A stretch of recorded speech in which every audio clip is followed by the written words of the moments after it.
What a comeback for Mohammad Shami. Ranji ট্রফিতে মোহাম্মদ শামি যা কামাল দেখালো না, 5টা উইকেট একটা দিনে নিয়ে নিয়েছে। 5টা উইকেট মুখের কথা, 51 রান দিয়েছে মাত্র 16 ওভারে। কি সার্ভিস দিল মোহাম্মদ শামি, উফ, একদম পুরো আগুন। আজকের মোহাম্মদ শামি প্রতিভা আমাদের বিসিসিআই খুব শীঘ্রই ভুলে যাচ্ছে, কিন্তু আমাদের মোহাম্মদ শামি ভুলতে দিচ্ছে না।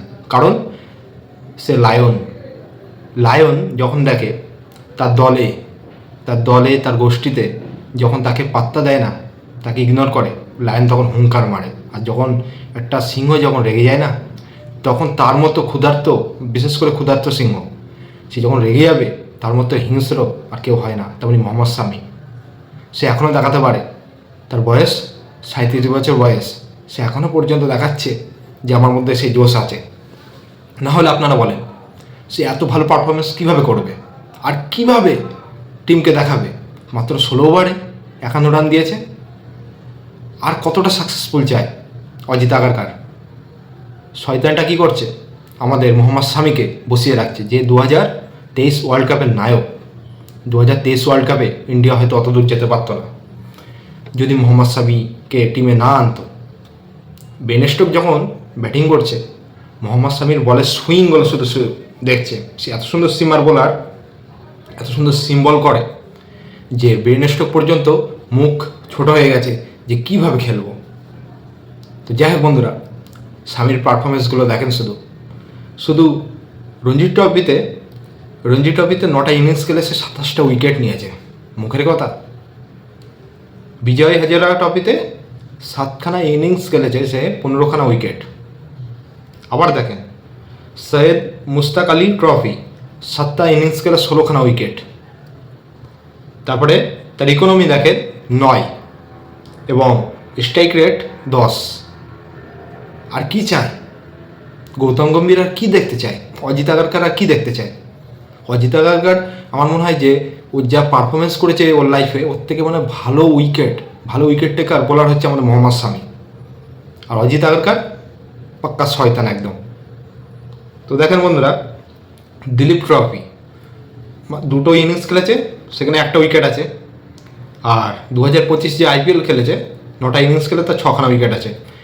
পরের কথা বাদ দেন, এখন লাইভ যেটা আমি বলছি, যে রঞ্জি ট্রফিতে হোয়াট এ কাম ব্যাক ভাই। আর কি চায় মোহাম্মদ শামি? এত ভালো পারফরমেন্স করার পরেও যদি দলের চান্স না পায়, তাহলে আমি বলবো অজিত আগারকার, তুই হচ্ছিস বড় পাক্কা দালাল, তুই পলিটিক্স করছিস। আজকের শামিকে ফিটনেস ইস্যু, ওর শারীরিক প্রবলেম, ওর এই প্রবলেম ওই প্রবলেম হাবিজাবি বলে তুমি প্রেস কনফারেন্সে তার নামে যা তাই বলছো। কিন্তু মোহাম্মদ শামি সে চুপ থাকার ছেলে না, সে হচ্ছে সৈনিক। সে কিছুদিনের আগে ইন্টারভিউ হয়েছে, প্রেস কনফারেন্সে বলে দিয়েছে যে আমি রেডি আছি, আমি আমার সাকসেসফুল দেখিয়েছি, আর কত দেখাবো, আর কত দেখানোর রয়েছে? এর থেকে বড় সাকসেসফুল আর কি আছে? এবং মোহাম্মদ শামির যে টিম কোচ রয়েছে, সে কোচ পর্যন্ত খেপে যাচ্ছে। এটা কি ঠিক হচ্ছে? আজকের এই প্রসিদ্ধ কৃষ্ণার মতো বোলারকে নিচ্ছে। আজকে ইন্ডিয়ার টিমের বোলিং লাইনে হাল তো দেখছি, একটা এক্সপিরিয়েন্স বলে যদি জসপ্রীত বুমরা যদি বসে যায়, তাহলে পেস অ্যাটাকিং বোলার কে আছে? এখন নাই বর্তমানে আর্শদীপ সিং, হর্ষিত রানা মোটামুটি ভালো খেলছে, ওদেরকে খারাপ বলবো না আমি, কিন্তু মোহাম্মদ শামিকে কেন চান্স দিচ্ছে না? টেস্টের নাম্বার 1 মোহাম্মদ শামি, আমি এটা আগেও বলেছি এবং এখনও বলছি, টেস্টের নাম্বার 1 মোহাম্মদ শামি। ICC ওয়ার্ল্ড কাপ যদি জিততে চায় টিম ইন্ডিয়া, মোহাম্মদ শামিকে ইমিডিয়েটলি টিমে নিয়ে আসা উচিত। আমি বলবো মোহাম্মদ শামি মতো এক্সপিরিয়েন্স বোলার হয় না।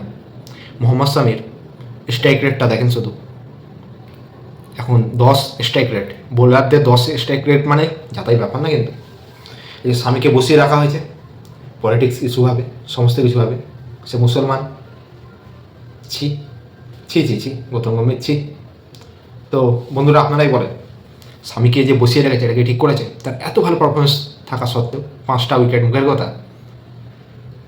শামি কখনো গিভ আপ করে না, নেভার গিভ আপ, একটা কথা রয়েছে। তো আমাদের শামি অবশ্যই আসবে, সে লায়ন, সে এখনও হিংস্র, তার মধ্যে খিদে রয়েছে, সে এখন আসবে। যদি জাসপ্রীত বুমরা, মোহাম্মদ শামি যদি টিমে আসে না, অন্যান্য টিম থরথর করে কাঁপবে। তো বন্ধুরা, বেশি কথা না বাড়িয়ে শুধু এটাই বলবো, আপনারা সবাই সাপোর্ট দেন মোহাম্মদ শামিকে দলে আনার। জাস্টিস ফর মোহাম্মদ শামি। চলো বন্ধুরা, নেক্সট ভিডিওতে আবার দেখা হবে। টাটা।